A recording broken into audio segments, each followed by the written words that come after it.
Delicate balance between civil liberties and privacy and U.S. national security. In the wake of the September 11th attacks, the United States Congress passed a wide-ranging law known as the Patriot Act. Included were unprecedented measures that led the National Security Agency to collect and store millions of domestic phone records on a daily basis.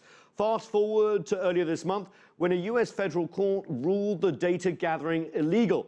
With key provisions of the Patriot Act set to expire at the end of the month, battle lines are being drawn in the U.S. Congress over their renewal. Later, we'll talk to privacy advocates and a former U.S. national security official.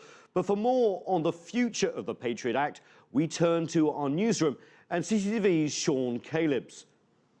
Sean, in the wake of the court ruling, a new law was passed by one branch of the U.S. Congress. These are reforms. What changes are being made regarding this controversial domestic surveillance program? Well, really, it comes down to one issue, that basically the Congress, which this measure had widespread bipartisan support, something you really don't find in Washington, D.C. right now, and also has the support of President Barack Obama as well. The big thing that this focuses on, it would no longer allow the government to basically collect any kind of phone data they wanted and have the authority to go in when they wanted to begin monitoring what was said. Now, of course, the Patriot Act was passed, as you mentioned, on the heels of 9/11, when the nation, U.S., wanted some kind of retribution, and more than anything, they wanted to feel that they were going to be safe. Now, a court has ruled that the U.S. simply overstepped its boundaries, and the National Security NSA is not allowed to go in and look at those. That, of course, will probably be appealed down the line. But what this measure would allow is for phone companies to continue to gather and collect this information. Then, if the federal government, one branch, wanted to go in and look at what was being said, focus in on one individual, then they would have to get permission from the court.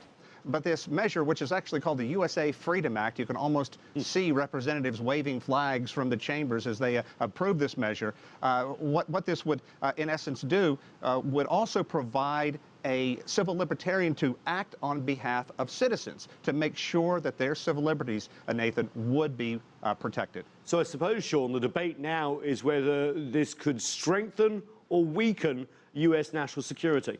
Yeah, it's difficult to tell because there are people on both sides of this one. There are some very powerful Republican lawmakers who want to keep the Patriot Act as it is. However, as I mentioned, there is broad support, and there are polls out that say that people in the United States simply do not want the government to have the ability to have access to their phone calls whenever they want.